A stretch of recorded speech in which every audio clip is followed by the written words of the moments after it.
नमस्कार। दोपहर समाचार में आपका स्वागत है।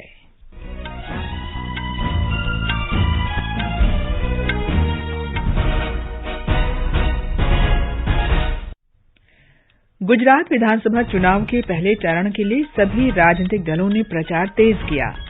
वित्त मंत्री निर्मला सीतारामन ने आज से बजट पूर्व विचार विमर्श शुरू किया। भारतीय अंतर्राष्ट्रीय फिल्म समारोह में आज भारतीय पैनोरमा शुरू।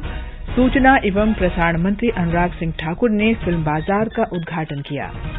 संयुक्त राष्ट्र ने कहा, यूक्रेन के ज़पोरिज़िया परमाणु ऊर्जा संयंत्र पर हमला व्यथित करने वाला और पूरी तरह अस्वीकार्य है। और टेनिस में नोवाक जोकोविच ने छठा एटीपी फाइनल्स खिताब जीतकर रोजर फेडरर के रिकॉर्ड की बराबरी की। फीफा विश्व कप 2022 में इंग्लैंड और नीदरलैंड्स आज अपने अभियान की शुरुआत करेंगे। दोपहर समाचार के साथ मैं कनकलता।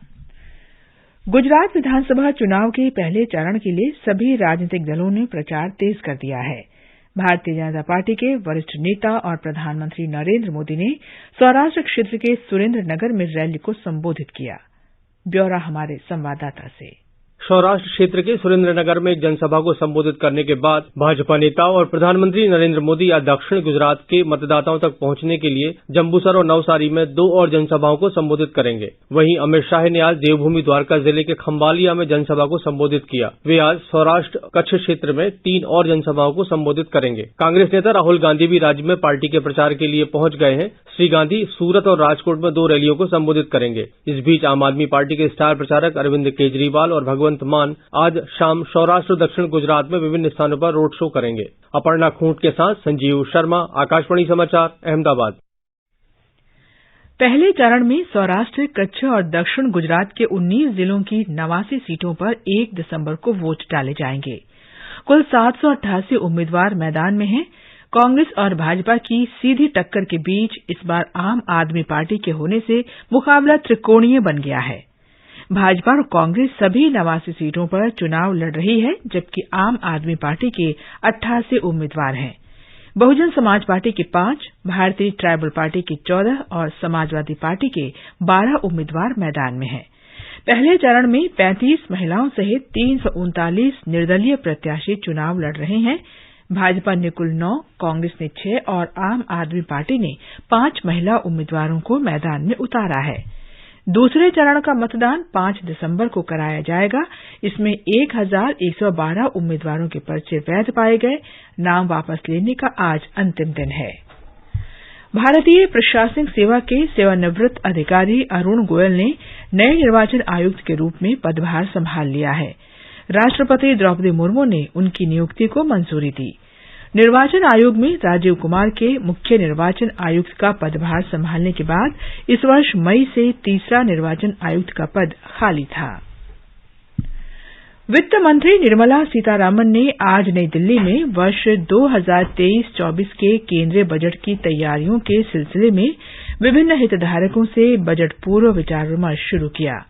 बैठक में वित्त राज्य मंत्री पंकज चौधरी और डॉक्टर भागवत किशनराव कराड़, वित्त सचिव डॉक्टर टीवी सोमनाथन और मुख्य आर्थिक सलाहकार डॉक्टर अनंत नागेश्वरन सहित कई अधिकारियों ने भाग लिया। ये समाचार हमारी वेबसाइट newsonair.com/hindi और हमारे mobile app news on AIR पर भी उपलब्ध हैं। अपने बिजनेस को बढ़ाने के लिए लीजिए आकाशवाणी का सहयोग और दीजिए उसे बुलंदियों के पंख। आपका बिजनेस लोकल है या राष्ट्रीय, आकाशवाणी देती है उपभोक्ताओं तक पहुंचने का हर विकल्प। और अब तो आप घर, दफ्तर या दुकान पर बैठे बैठे कर सकते हैं आकाशवाणी के किसी भी केंद्र के लिए विज्ञापनों की बुकिंग। आकाशवाणी के विभिन्न चैनलों पर विज्ञापन देना सुलभ और सस्ता। बुकिंग है तो संपर्क करें 8700014242 पर। 8700014242। गोवा में भारतीय अंतर्राष्ट्रीय फिल्म समारोह में आज भारतीय पैनोरमा शुरू हुआ। इसकी शुरुआत पृथ्वी कोनानोर द्वारा निर्देशित कन्नड़ फीचर फिल्म हेडिनिलिंटू के प्रदर्शन के साथ हुई। इस खंड में 25 फीचर फिल्में और 20 गैर फीचर फिल्में दिखाई जा रही हैं। सूचना और प्रसारण मंत्री अनुराग सिंह ठाकुर भारतीय पैनोरमा के उद्घाटन समारोह में शामिल हुए। इसमें विवेक अग्निहोत्री की कश्मीर फाइल्स और एसएस राजामौली की आरआरआर फिल्म प्रदर्शित की जाएगी। भारतीय पैनोरमा फिल्म देश की विभिन्न भाषाओं, क्षेत्रों और संस्कृतियों का प्रतिनिधित्व करती है। इस साल इस खंड के लिए कन्नड़, तेलुगु, मलयालम, मराठी, हिंदी, उड़िया, मणिपुरी, मैथिली और अंग्रेजी फिल्मों को चुना गया है। इस अवसर पर श्री अनुराग सिंह ठाकुर ने उन फिल्म निर्माताओं को बधाई दी जिनकी फिल्में समारोह में दिखाई जा रही हैं।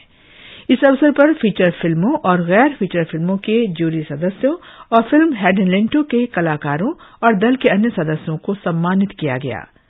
सूचना और प्रसारण मंत्री अनुराग सिंह ठाकुर ने फिल्म बाजार में 75 क्रिएटिव माइंड्स ऑफ टुमारो खंड का भी उद्घाटन किया। उन्होंने देश भर से चुने गए 75 प्रतिभावान युवाओं से बातचीत भी की। श्री अनुराग सिंह ठाकुर ने इन युवा फिल्म प्रतिभाओं को बधाई दी और कहा कि इनका भविष्य उज्जवल है।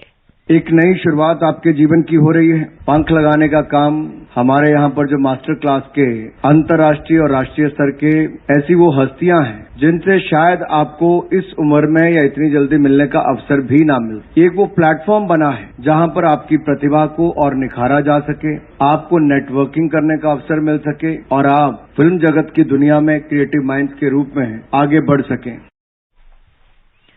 श्री ठाकुर ने कहा कि ये मंच नवोदित फिल्म निर्माताओं को आगे बढ़ने में मदद करेगा। सूचना और प्रसारण मंत्री ने फिल्म बाजार का भी उद्घाटन किया, जो दुनिया भर के फिल्म विक्रेताओं और खरीदारों को बातचीत करने के लिए मंच प्रदान करता है। उन्होंने कहा कि इस वर्ष का फिल्म बाजार अनूठा है क्योंकि ये सबसे बड़ा और अंतर्राष्ट्रीय स्तर का है। इस अवसर पर सूचना और प्रसारण राज्य मंत्री डॉ एल मुरुगन भी उपस्थित थे। भारतीय प्रशासनिक सेवा के वरिष्ठ अधिकारी गौरव द्विवेदी ने प्रसार भारती के मुख्य कार्यकारी अधिकारी का पदभार संभाल लिया है। श्री द्विवेदी 1995 बैच के छत्तीसगढ़ काडर के अधिकारी हैं। राष्ट्रपति द्रौपदी मुर्मू ने उन्हें 5 वर्ष के लिए नियुक्त किया है। पदभार ग्रहण करने के बाद श्री द्विवेदी ने कहा कि प्रसार भारती की 2 इकाइयां आकाशवाणी और दूरदर्शन को अब भी सबसे विश्वसनीय माना जाता है। श्री द्विवेदी ने कहा कि इन इकाइयों को और मजबूत करने के प्रयास किए जाएंगे। प्रसार भारती के जो 2 कंपोनेंट्स हैं, दूरदर्शन और ऑल इंडिया रेडियो, हम उस आखिरी जनरेशन के लोग हैं जो केवल दूरदर्शन और ऑल इंडिया रेडियो के साथ बड़े हुए। उसके बाद 2.5 दशक में काफी तेजी से निजी चैनल्स, चाहे वो रेडियो पर हों चाहे टीवी पर हों, उनका मार्केट शेयर बढ़ा है। बावजूद इसके आज भी प्रसार भारती के जो आउटरीच है उसको आमतौर पर माना जाता है कि वो सबसे ज्यादा विश्वसनीय न्यूज ब्रांड्स हैं। इस अवसर पर आकाशवाणी की महानिदेशक डॉ वसुधा गुप्ता और दूरदर्शन के महानिदेशक मयंक अग्रवाल सहित अन्य वरिष्ठ अधिकारी उपस्थित थे। प्रधानमंत्री नरेंद्र मोदी ने कहा है कि सरकार ने पिछले 8 वर्ष में मत्स्य क्षेत्र के आधुनिकीकरण के लिए काम किया है। उन्होंने ट्वीट में कहा कि इन प्रयासों में नवीनतम तकनीक को एकीकृत करना, बुनियादी ढांचे का विकास और मछुआरों को अधिक ऋण सुनिश्चित करना शामिल है। दिल्ली के उपराज्यपाल विनय कुमार सक्सेना ने 2012 के छावला दुष्कर्म और हत्या मामले में 3 आरोपियों को बरी करने के आदेश के विरुद्ध उच्चतम न्यायालय में समीक्षा याचिका दायर करने की अनुमति दे दी है। सरकारी सूत्रों के अनुसार इस मामले में दिल्ली सरकार की तरफ से पेश सॉलिसिटर जनरल तुषार मेहता को उच्चतम न्यायालय में समीक्षा याचिका दायर करने की अनुमति दी गई। निचली अदालत ने 2012 में दिल्ली के छावला में 19 वर्ष की युवती के साथ दुष्कर्म और हत्या मामले में 3 आरोपियों को मौत की सजा सुनाई थी। दिल्ली उच्च न्यायालय ने ये सजा बरकरार रखी थी। केरल के राज्यपाल आरिफ मोहम्मद खान ने आज कहा कि 1950 के दशक के आरंभ में राष्ट्रीय स्तर पर आम सहमति के आधार पर विश्वविद्यालयों के कुलाधिपति राज्यपाल होते हैं। उन्होंने कहा कि विश्वविद्यालयों की स्वायत्तता की सुरक्षा और कार्यपालिका के हस्तक्षेप से बचाने के लिए राज्यपाल को विश्वविद्यालयों का कुलाधिपति बनाया गया है। राज्यपाल ने कोच्चि में संवाददाताओं से बातचीत में ये बात कही। उनका ये बयान ऐसे समय आया है जब केरल सरकार राज्यपाल को विश्वविद्यालयों के कुलाधिपति पद से हटाने का प्रयास कर रही है। ओडिशा में आज सवेरे जाजपुर जिले के कोरे स्टेशन पर एक मालगाड़ी के पटरी से उतरने और प्लेटफार्म पर खड़ी यात्री गाड़ी से टकराने के कारण 3 लोगों की मौत हो गई और 2 गंभीर रूप से घायल हो गए। ये लोग भुवनेश्वर जाने के लिए स्थानीय रेलगाड़ी की प्रतीक्षा कर रहे थे। बिहार में कल वैशाली जिले में देसारी थाना के अंतर्गत महनार हाजीपुर राजमार्ग के नजदीक तेज रफ्तार ट्रक की चपेट में आने से 6 बच्चों सहित 8 लोगों की मृत्यु हो गई। राष्ट्रपति द्रौपदी मुर्मू और प्रधानमंत्री नरेंद्र मोदी ने मृतकों के परिवारों के प्रति संवेदना व्यक्त की। ये समाचार आकाशवाणी से प्रसारित किए जा रहे हैं। ताजा समाचार जानने के लिए आप हमारे Twitter handle @AIR News Hindi को फॉलो कर सकते हैं। ये आकाशवाणी है। संयुक्त राष्ट्र की परमाणु निगरानी एजेंसी के प्रमुख ने चेतावनी दी है कि यूक्रेन के ज़ैपोरिज़िया परमाणु संयंत्र पर हमला करने वाला आग से खेल रहा है। अंतर्राष्ट्रीय परमाणु ऊर्जा एजेंसी ने रविवार को कहा कि इस परमाणु संयंत्र पर कई हमले किए गए। एजेंसी के प्रमुख राफेल ग्रोसी ने कहा कि हमले अत्यधिक व्यथित करने वाले और पूरी तरह अस्वीकार्य हैं। उन्होंने कहा कि इस तरह की गतिविधियां तुरंत रुकनी चाहिए। इंडोनेशिया के जावा द्वीप में भूकंप से 12 से अधिक लोगों की मृत्यु हो गई और 300 घायल हुए हैं। अमेरिकी भौगोलिक सर्वे के अनुसार भूकंप की तीव्रता 5.4 मापी गई। टेनिस में नोवाक जोकोविच ने इटली के तुरिन में एटीपी वर्ल्ड टूर फाइनल्स में नॉर्वे के कैस्पर रुड को हरा दिया है। जोकोविच ने रुड को सीधे सेटों में पराजित कर 6 बार एटीपी फाइनल्स खिताब जीतने के रोजर फेडरर के रिकॉर्ड की बराबरी की। 35 वर्ष के जोकोविच ये खिताब जीतने वाले सबसे अधिक उम्र के खिलाड़ी हैं। फीफा विश्व कप 2022 में आज यूरोप के इंग्लैंड और नीदरलैंड्स की दिग्गज टीमें अपना अभियान शुरू करेंगी। फीफा विश्व कप के दूसरे मैच में भारतीय समय के अनुसार शाम 6:30 बजे इंग्लैंड का मुकाबला ईरान से होगा। रात 9:30 बजे नीदरलैंड्स का मुकाबला सेनेगल से होगा। एक रिपोर्ट।